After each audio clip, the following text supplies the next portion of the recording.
Dear children, before we begin this class, let us start with a small prayer.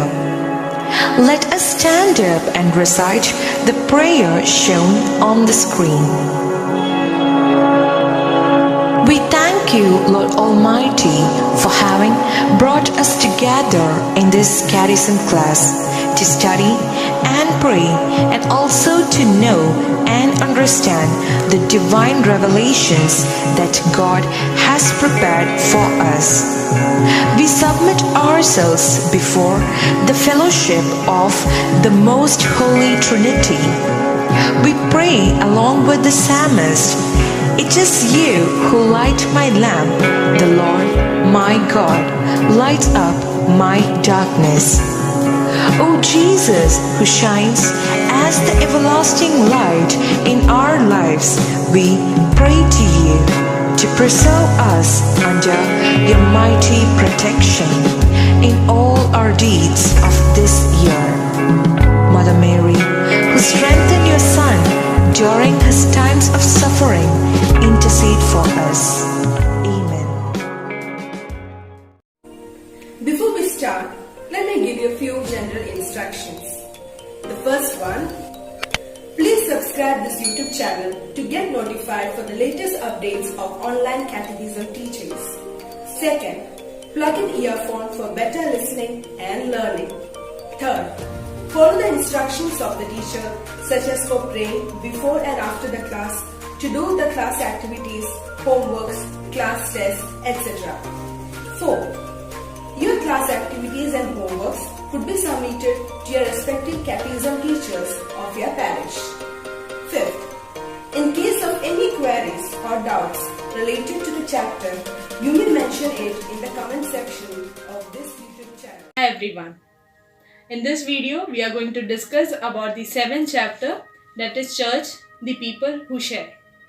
Before that, we will just revise what we have learned in the 6th chapter, that is Church, the priestly people.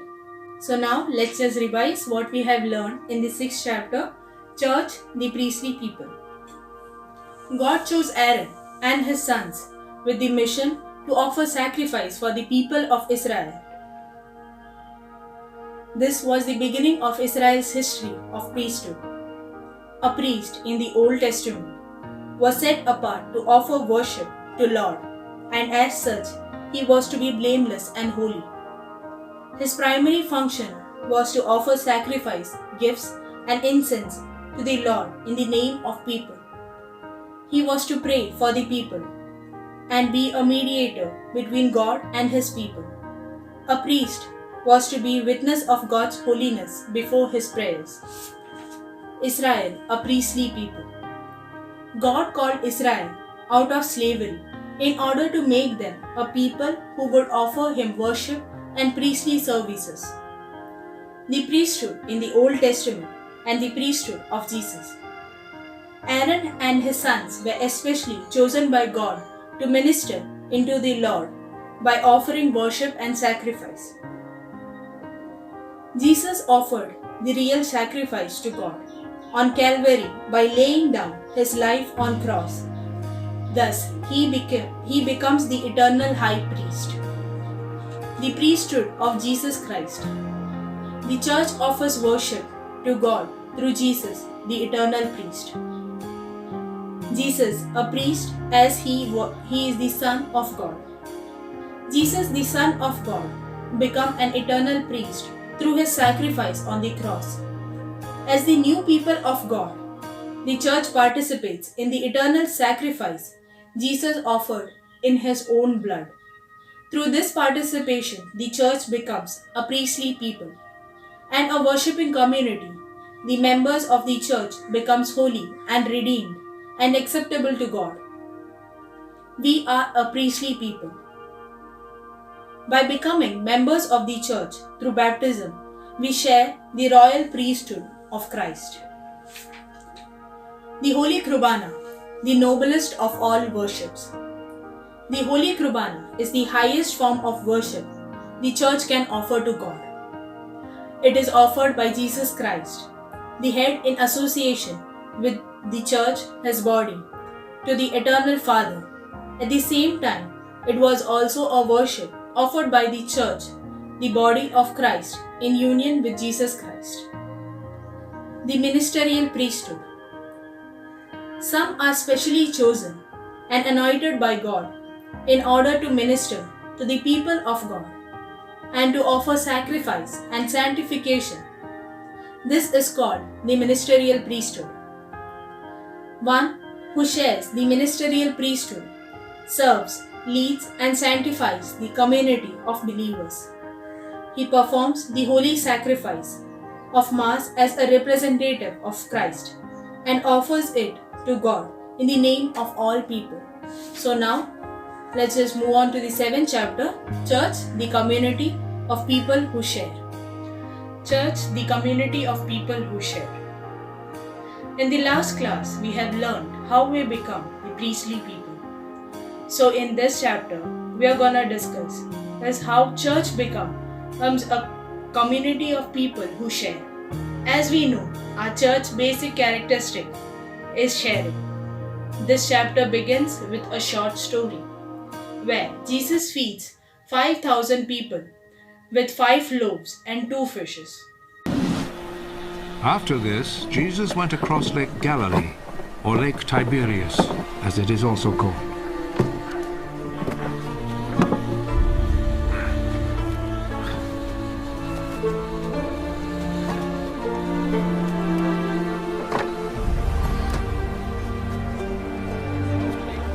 A large crowd followed him because they had seen his miracles of healing the sick.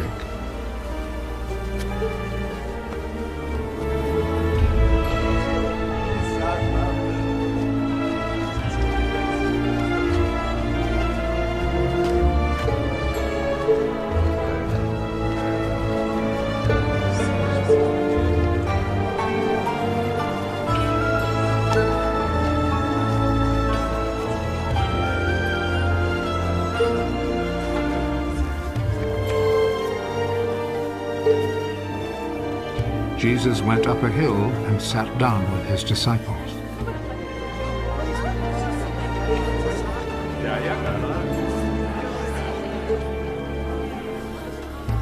The time for the Passover festival was near.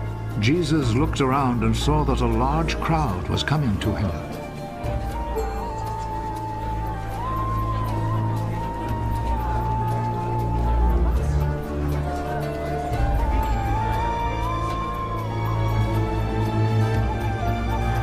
Where can we buy enough food to feed all these people?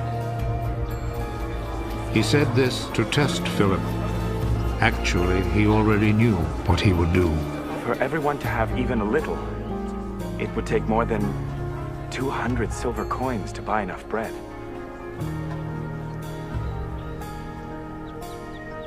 Another one of his disciples, Andrew, who was Simon Peter's brother, said, There is a boy here who has 5 loaves of barley bread and 2 fish. But they will certainly not be enough for all these people. Make the people sit down. There was a lot of grass there, so all the people sat down. There were about 5,000 men.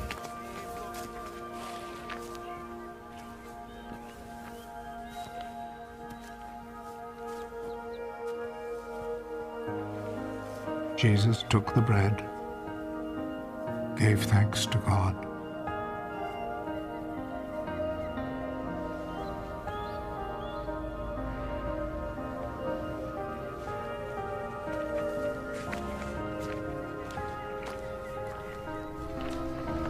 and distributed to the people who were sitting there.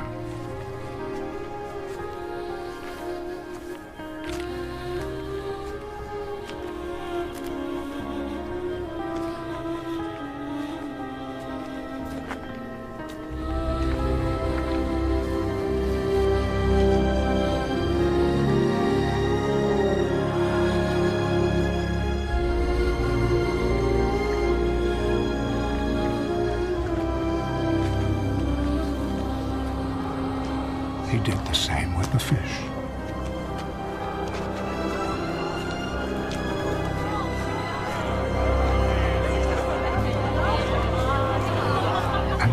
had as much as they wanted.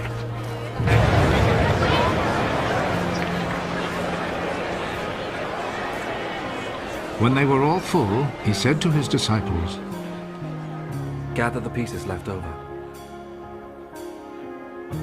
Let us not waste a bit. So they gathered them all and filled 12 baskets with the pieces left over from the 5 barley loaves which the people had eaten. Seeing this miracle that Jesus had performed, the people there said, Surely this is the prophet who was to come into the world. Jesus knew that they were about to come and seize him in order to make him king by force, so he went off again to the hills by himself.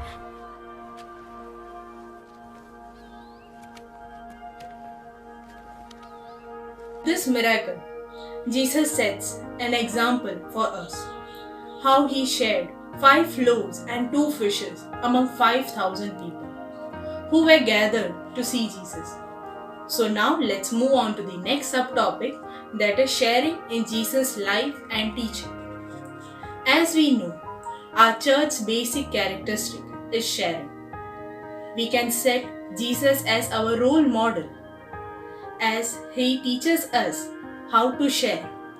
We can set him as an example because he gave himself totally for us. He gave us his flesh and blood and his entire life and freed us from the slavery of sins. Jesus multiplied the bread in order to share it with those who were hungry. The church, called to follow the same example and teachings of Jesus, is bound to be a sharing community. So now let's move on to the next subtopic, the example of the early church. In the early church, people used to share everything with each other. When the believers brought in anything with them, they used to lay down at the feet and those things at the feet of the apostles, and distribution was made according to each one's needs. And there was no one who suffered poverty or want among them. And they continued to grow in generosity and goodwill to share with one another. Now let's move on to the next subtopic, that is the teaching of early church. Dear students, we have seen how Jesus has given his example of sharing breads, meals, and his body and flesh and his entire life. Then we have seen his disciples imitating Jesus' example of sharing.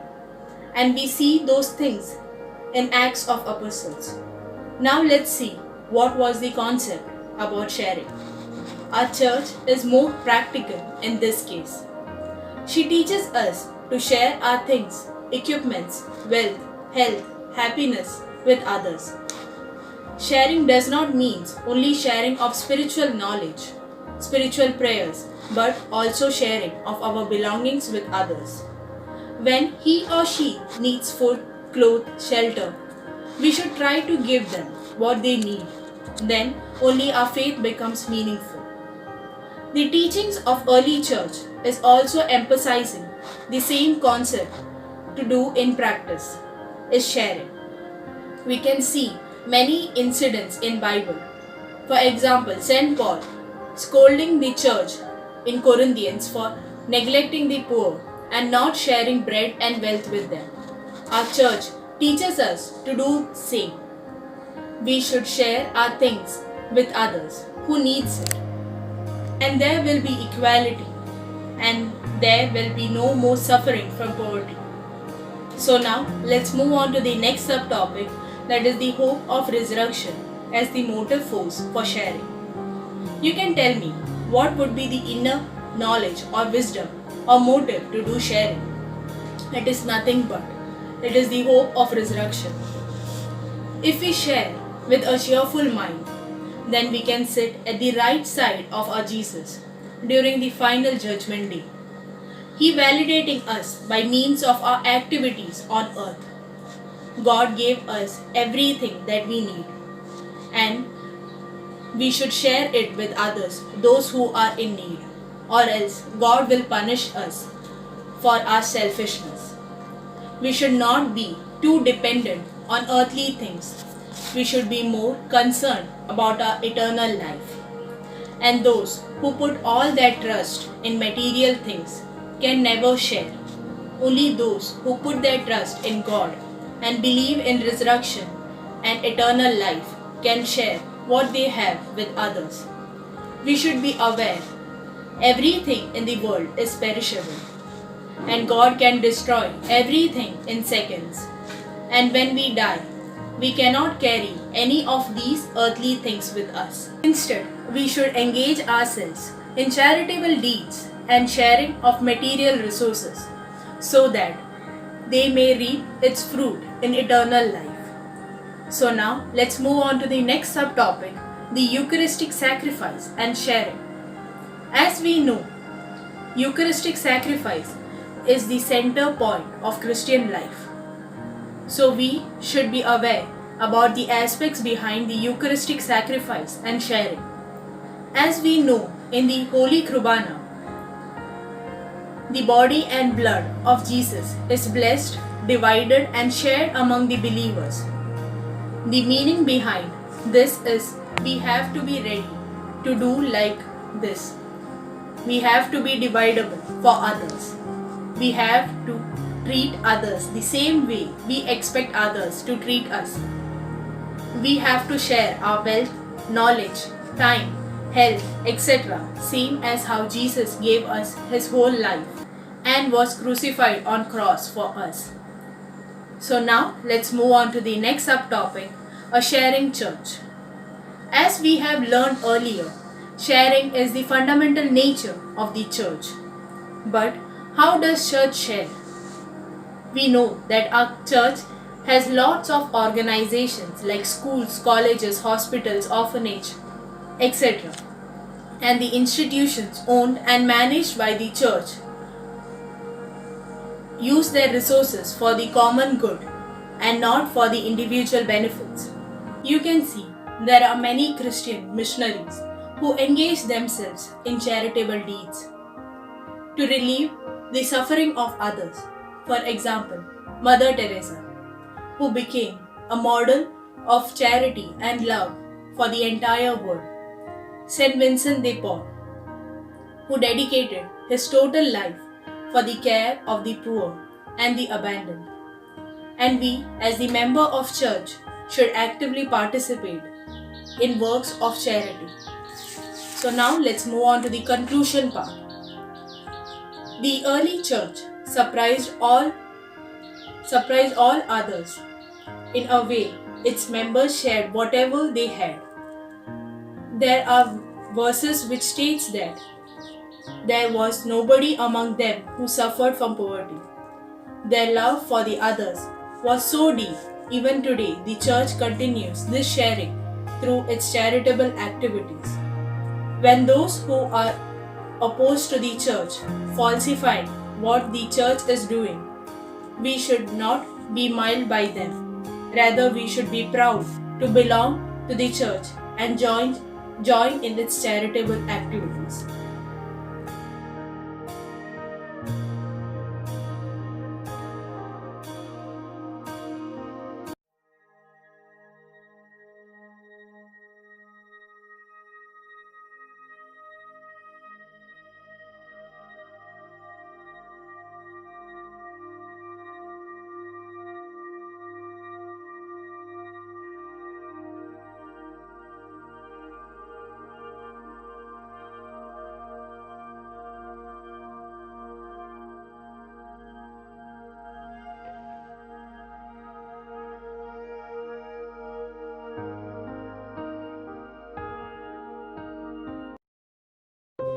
Let us end the class by thanking God for giving us this wonderful opportunity. Let us stand and recite the prayer shown on the screen. O merciful Lord, we thank you for having sent forth upon us your wisdom from the holy heavens, from the throne of your glory. Thank you for having chosen us to be the shining lamps of the world by eliminating darkness and spreading light. O Jesus, you said, "It is not the will of my heavenly Father that one of these little ones should be lost." We thankfully join our hands before you for holding all of us to your bosom. Following the example of Mother Mary, who readily accepted to be the handmaid of the Lord, we too pray that we may be strengthened to do God's will in every walk of our life. Amen.